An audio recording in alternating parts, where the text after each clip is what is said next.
Hey everyone, it's Ryzen. And Liz. Welcome to preview for home opener. It's the Seahawks at the Patriots. It's probably one of their winnable games. They're still underdogs. I mean, they're going to be underdogs in every game. That's just the reality. Because they're just not a very good roster. Anyway, City So is out. That sucks, but not unexpected. Kyle Duggar's questionable. Jermichael Hasty is questionable. Layden Robinson's questionable. That'd be a big problem if he doesn't play. And Dietrich Wise is questionable. Well, they did take Gibson, Jennings, Lowe, Peppers, and Uche off the list. Apparently it's Uche now. Yeah, I know. Yeah, so the line actually was not good in pass protection last week. It just felt good because it went from 75% pressure rate to, I think the most generous number I saw was 47%, which is bad. Anything above 40% is bad, but like, it was in the 70s in preseason. So, plus all the pre-snap penalties. Right.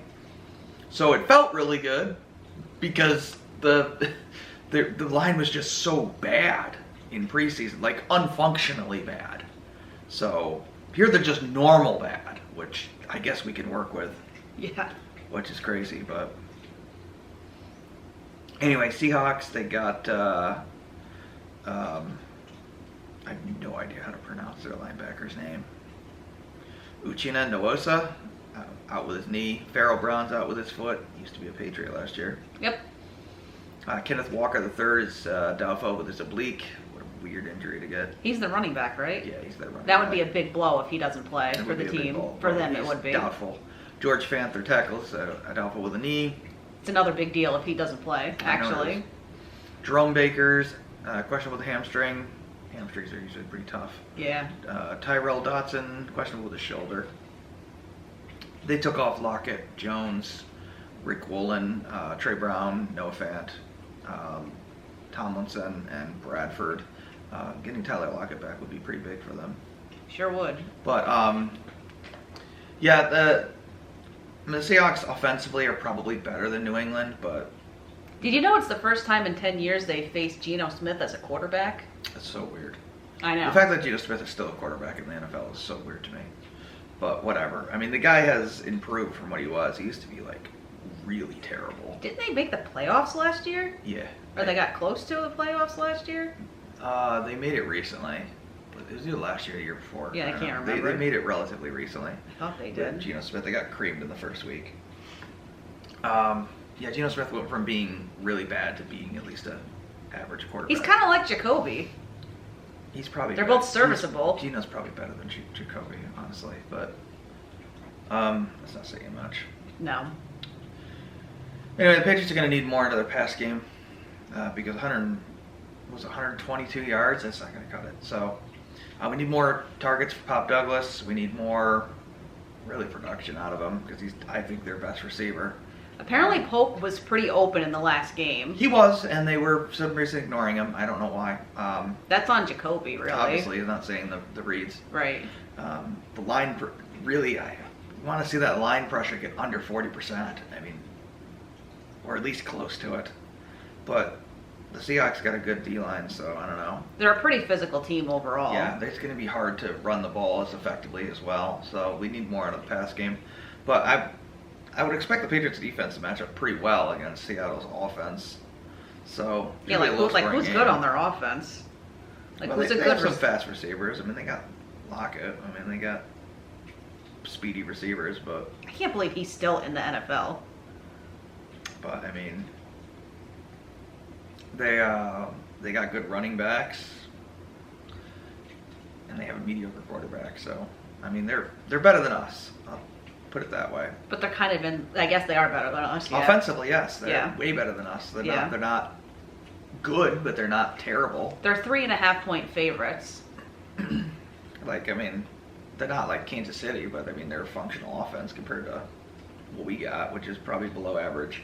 Not that it relates to this game, but I did see shortly before we started this video that the 49ers put McCaffrey on IR, so we won't face him in week 4. As if that makes any difference. I know. But whatever. It's also a short week for the Patriots because Thursday night they go play the Jets at Meadowlands. There's some chance they start 3-0. I do think there is a chance they will, but because who knows? This is a winnable game. I actually think they're going to win this game. I don't even know what a score prediction would be. Like 10-7. I have no idea. And I think that they tend to almost always beat the Jets inexplicably. So I don't know. I know it's Aaron Rodgers now, but they did not look good last week. I mean, to be fair, they played San Francisco, but they looked like not just bad; they looked unfunctionally bad at times. Yeah, I think that's a completely winnable game.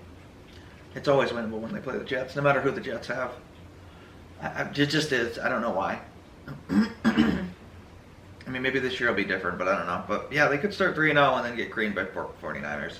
If they somehow beat the 49ers, then I'm going to reevaluate my opinion. Well, the other interesting thing now is that with Tua injured, yeah, the Dolphins at home, they'll probably win because it's Skylar Thompson, I think, is their backup. Yeah, I know. Although we had that one game where he was ridiculously good against the Patriots. Right. But he's not a very good quarterback.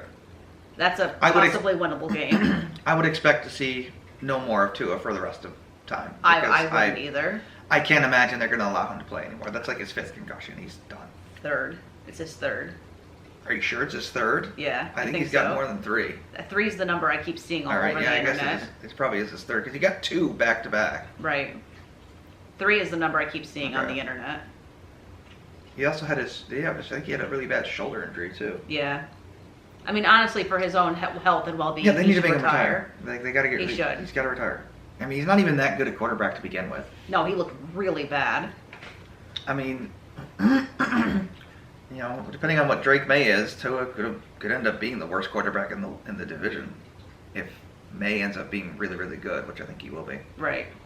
Of course, that assumes Tua idiotically comes back, which I can't imagine. Like, they already told him to retire last time he got the 2 concussions. I know. I couldn't imagine he would, but stranger things have happened in the NFL. Anyway, I do think the Patriots are going to win this game. I think it's going to be close. I think they're going to do a lot of quick passing. Hopefully rely heavily on Douglas. Maybe they can get screenplays to work for once. That's once. going to be a big thing. They got to get their screenplay game to actually work. Because that's going to be big. I mean, short yardage situations, yeah, they can still go into their extra lineman package and get short runs with Stevenson, but you can't give them 30 handoffs a game. So no. And that's not going to work against this team either. It's not going to work as well. So, but perfectly winnable game. So doesn't mean they will win. I mean, they can easily get creamed. Yeah, they can get creamed by anybody. It could go either direction, really. It's a 50-50 game. So, whatever. Anyway, that's good for now. We'll talk about the recap afterwards at some point. It's just going to be you. I guess, yeah. This is Ryzen. And Liz. Thanks for watching, and we'll see you. I'll see you for the recap. Take care.